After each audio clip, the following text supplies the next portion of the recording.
آمین قبول فرما لے۔ آمین اسم فعل ہے، اس کے معنی یا تو ہیں ایسا ہی کر یا قبول فرما۔ یہ قرآن پاک کی آیت نہیں ہے، اس لیے نہ تو اس کو قرآن پاک میں لکھا گیا اور نہ آج تک کسی نے اس کے قرآن ہونے کا دعویٰ کیا۔ ہاں، سنت یہ ہے کہ سورہ فاتحہ کے بعد تلاوت کرنے والا اور سننے والا آمین کہہ لیا کریں۔ اسی طرح ہر دعا کے بعد آمین کہنا سنت ہے۔ آمین کے فضائل۔ تفسیر روح البیان شریف نے اسی جگہ پر ایک حدیث نقل فرمائی کہ حضرت جبریل امین حضور صلی اللہ علیہ وسلم سے عرض کیا کہ فاتحہ کے لیے آمین ایسی ہے جیسے کتاب کے لیے مہر، یعنی جس طرح بغیر مہر کے کتاب مکمل نہیں ہوتی، اسی طرح بغیر آمین سورہ فاتحہ مکمل نہیں ہوتی۔ سیدنا علی رضی اللہ تعالی عنہ نے فرمایا کہ آمین رب العالمین کی مہر ہے، جس سے اپنے بندے کی دعا پر مہر لگاتا ہے، یعنی جس طرح کے مہر والا لفافہ سوائے مکتوب علیہ کے کوئی نہیں کھول سکتا، اسی طرح آمین والی دعا انشاءاللہ ضائع نہیں ہو سکتی، یعنی یا تو قبول ہو جائے، اور اگر وہ دعا ارادہ الہیہ کے خلاف ہے تو دعا مانگنے والے کو ثواب مل جائے گا۔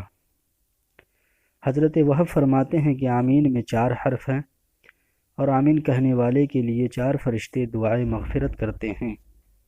حدیث پاک میں ہے کہ جب امام ولدالین کہے تو تم آمین کہو، کیونکہ فرشتے بھی اس وقت آمین کہتے ہیں۔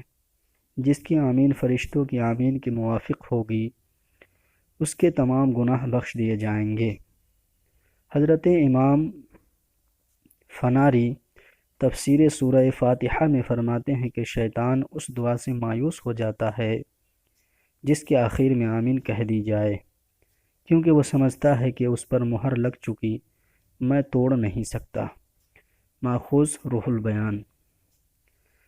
دعا کرنے والا اور آمین کہنے والا دونوں دعا میں شریک ہوتے ہیں، اسی لیے حق تعالی نے حضرت موسیٰ اور ہارون علیہم السلام سے فرمایا قد اجیبت دعوتکما، یعنی تم دونوں کی دعا قبول کر لی گئی، حالانکہ فقط موسیٰ علیہ السلام نے دعا کی تھی اور حضرت ہارون علیہ السلام نے صرف آمین فرمائی تھی، مگر رب نے اس دعا کو ان دونوں حضرات کی طرف نسبت کیا۔ بزرگان دین فرماتے ہیں کہ مسلمانوں کی مجمع میں دعا کرنا بہتر ہے، کیونکہ اس صورت میں ایک شخص دعا کرے گا اور باقی سب لوگ آمین کہیں گے۔ اگر ان میں سے ایک کی بھی آمین قبول ہو گئی تو انشاءاللہ سب کی دعا قبول ہو جائے گی۔ آمین کے مسائل۔ مسئلہ پہلے عرض کیا جا چکا کہ آمین قرآن پاک کا کلمہ نہیں ہے، بلکہ یہ فقط دعا ہے۔ اس کا دعا ہونا قرآن پاک اور حدیث شریف اور سارے مسلمانوں کے اتفاق سے معلوم ہو چکا۔ رب تعالیٰ نے حضرت ہارون علیہ السلام کے آمین کو دعا فرمایا، حضور صلی اللہ علیہ وسلم نے اس کے قرآن ہونے کی خبر نہ دی، کسی صحابی اور تابعی نے اسے قرآن نہ کہا، اور اسے قرآن میں لکھا بھی نہ گیا۔ ان تمام باتوں سے ثابت ہوا کہ یہ قرآن نہیں بلکہ دعا ہے۔ مسئلہ امام کے پیچھے آمین آہستہ کہنی چاہیے، اور نماز کے علاوہ بھی آہستہ ہی کہنا بہتر ہے۔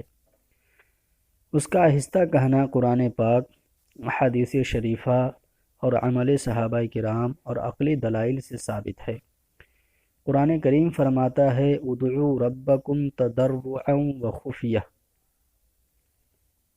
یعنی اپنے رب سے عاجزی کے ساتھ اور چپکے سے دعا کرو، جس سے معلوم ہوا دعا دل میں کرنی چاہیے، اور آمین بھی ایک دعا ہے، لہٰذا یہ بھی دل میں ہی چاہیے۔ قرآن کریم فرماتا ہے وَإِذَا سَأَلَكَ عِبَادِي عَنِّي فَإِنِّي قَرِيبٌ أُجِيبُ دَعْوَةَ الدَّاعِ إِذَا دَعَانِ۔ ارے محبوب علیہ السلام، جب میرے بندے آپ سے میرے بارے میں دریافت کرے تو فرما دو میں بہت قریب ہوں، قبول کرتا ہوں دعا کرنے والے کی دعا کو۔ اس آیت سے بھی مقصود یہی ہے کہ دعا کرنے والا چیخنے کی زحمت گوارا نہ کرے، پکار کر اس سے کوئی چیز مانگی جاتی ہے جو دور ہو، وہ تو شہرک سے بھی زیادہ قریب ہے، لہٰذا اس سے آہستہ ہی دعا کرو۔ ان آیتوں سے معلوم ہوا کہ آمین آہستہ ہی چاہیے۔ مشکات باب القراءۃ فی الصلاۃ میں ہے کہ جب امام ولا الضالین کہے تو تم آمین کہو، کیونکہ اس وقت ملائکہ بھی آمین کہتے ہیں۔ جس کی آمین ملائکہ کی آمین کے موافق ہو گئی، اس کے سارے گزرے ہوئے گناہ معاف ہو جائیں گے۔ اس کو امام بخاری اور امام مسلم نے روایت کیا۔ اس حدیث سے معلوم ہوا کہ گناہ جب معاف ہوں گے جب کہ آمین ملائکہ کی طرح کہے گا، اور ملائکہ تو آہستہ کہتے ہیں جو کہ ہمارے سننے میں نہیں آتی، تو چاہیے کہ ہم بھی آہستہ ہی کہیں۔ اگر ہم نے بلند آواز سے آمین کہی تو ملائکہ کی آمین کے مخالف ہوئی، پھر مغفرت کیسی؟ یہ جو فرمایا گیا کہ جس کی آمین فرشتوں کے موافق ہو، اس سے معلوم ہوتا ہے کہ کیفیت میں موافق ہو نہ کہ وقت میں، کیونکہ وقت تو آمین کہنے کا وہی ہے جو بھی اس وقت آمین کہے گا موافق ہو جائے گا۔ پھر اس میں یہ قید لگانا کیسی کہ جن کی آمین فرشتوں کی آمین کے موافق ہو اس کی مغفرت ہو، مراد وہی ہے جو ہم نے عرض کیا۔ حدیث نمبر 2، حضرت وائل ابن حجر رضی اللہ تعالی عنہ سے مروی ہے کہ انہوں نے حضور صلی اللہ علیہ وسلم کے ساتھ نماز پڑھی۔ جب حضور علیہ السلام یہاں پہنچے غیر المغضوب علیہم ولا الضالین تو فرمایا آمین، واخفا بہا صوتہ، یعنی اپنی آواز پست کی، آمین آہستہ پڑھی۔ اس کو امام احمد اور ابو داؤد اور طیالسی اور طبرانی اور دارقطنی نے اپنی سنن میں اور حاکم نے مستدرک میں روایت کیا، اور فرمایا کہ یہ حدیث صحیح الاسناد ہے۔ حدیث نمبر 3، امام محمد رحمۃ اللہ تعالی علیہ نے آثار میں اور عبد الرزاق نے اپنی مصنف میں امام اعظم ابو حنیفہ رضی اللہ تعالی عنہ سے روایت کیا کہ حضرت ابراہیم نخعی فرماتے ہیں کہ 4 چیزوں کو امام آہستہ کہے۔ نمبر 1 اعوذ باللہ، نمبر 2 بسم اللہ، نمبر 3 سبحانک اللہم، نمبر 4 آمین۔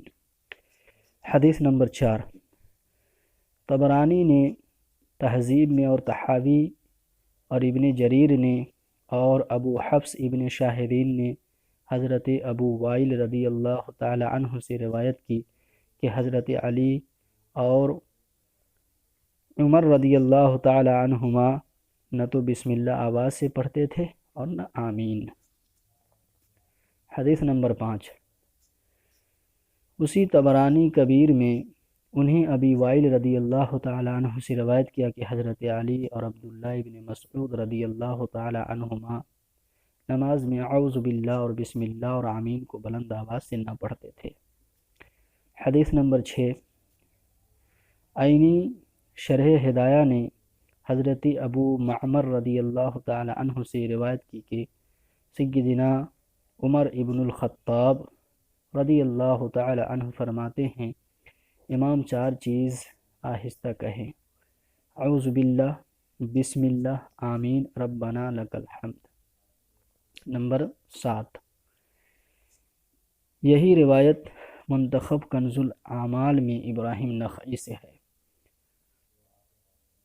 حدیث نمبر 8، ابو داؤد، ترمذی اور ابن ابی شیبہ نے وائل ابن حجر رضی اللہ عنہ سے روایت کی، فرماتے ہیں کہ میں نے حضور نبی کریم صلی اللہ علیہ وسلم کو سنا کہ آپ نے پڑھا غیر المغضوب علیہم ولا الضالین اور آمین کہا، وخفض بہا صوتہ، اپنی آواز کو اس میں پست کیا۔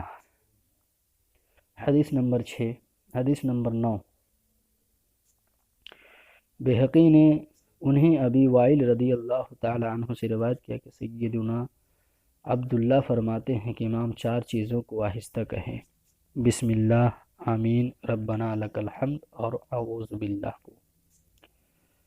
حدیث نمبر 10، دارمی اور بہقی نے سیدنا ابو ہریرہ رضی اللہ تعالی عنہ سے روایت کی کہ جب قاری کہتا ہے والضالین تو آسمان کے فرشتے بھی آمین فرماتے ہیں، جس کی آمین ان کی آمین کے موافق ہوگی اس کی مغفرت ہو جائے گی۔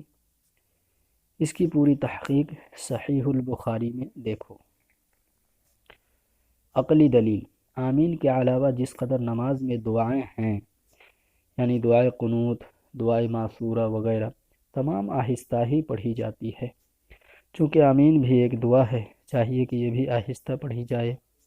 نیز نماز میں سوائے تکبیروں اور تلاوت قرآن کی کوئی ذکر بلند آواز سے نہیں کیا جاتا، اور آمین بھی تلاوت اور تکبیروں کے علاوہ ہی ہے، لہٰذا وہ بھی آہستہ ہونی چاہیے۔ غیر مقلدوں کا اعتراض، غیر مقلد کہتے ہیں کہ بہت سی احادیث میں آیا ہے کہ بلند آواز سے آمین کہی جائے، چنانچہ ترمذی، ابو داؤد اور ابن ماجہ نے وائل ابن حجر رضی اللہ عنہ سے روایت کیا، فرماتے ہیں میں نے رسول صلی اللہ علیہ وسلم کو سنا کہ آپ نے نماز میں والضالین پڑھا اور آمین فرمایا، مد بہا صوتہ، بلند کیا اس سے اپنی آواز کو۔ اسی طرح ابن ماجہ کی روایت ہے کہ حضور صلی اللہ علیہ وسلم اتنی آواز سے آمین فرماتے تھے جو صف اول والے سن لیتے تھے، پھر یہ سب لوگ اتنی بلند آواز سے آمین کہتے تھے جس سے مسجد گونج جاتی تھی، لہٰذا آمین بلند آواز سے کہنی چاہیے۔ جواب، اس کے چند جواب ہیں۔ اول یہ کہ قرآن پاک نے آہستہ دعا مانگنے کا حکم دیا، اور آمین بھی ایک دعا ہے، اور ان احادیث سے آمین بالجہر ثابت ہوئی، یقیناً آیت قرآنی کو ترجیح دی جائے گی۔ نیز حضور کی آواز پر اپنی آوازیں اونچی کرنا حرام ہے۔ رب فرماتا ہے لا ترفعوا اصواتکم فوق صوت النبی۔ اگر ختم سورہ فاتحہ پر حضور کے ساتھ تمام صحابہ اونچی آواز سے اگر ختم سورہ فاتحہ پر حضور کے ساتھ تمام صحابہ اونچی آواز سے حضور کے ساتھ آمین کہتے تو ان کی آوازیں حضور کی آواز سے اونچی ہو جاتی۔ یہ حکم قرآنی کے خلاف ہے۔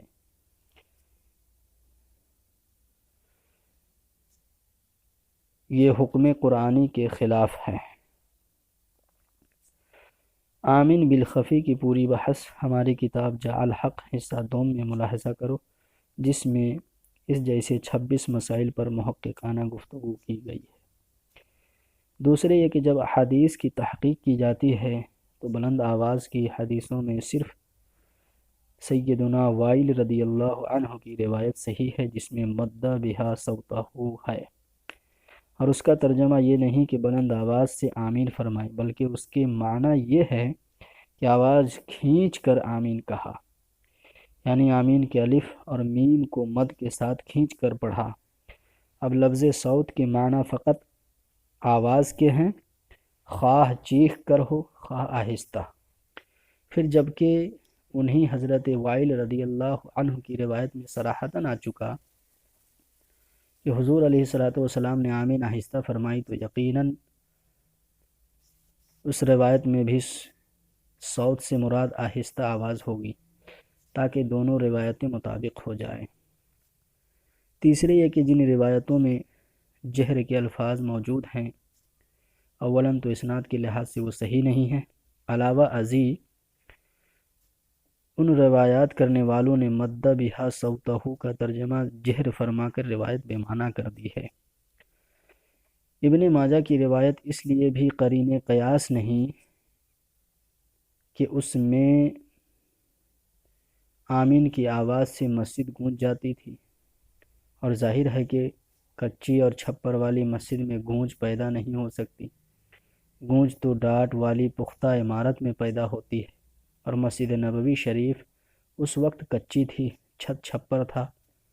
اس کی تحقیق ہمارے حاشیہ بخاری نعیم الباری میں دیکھو۔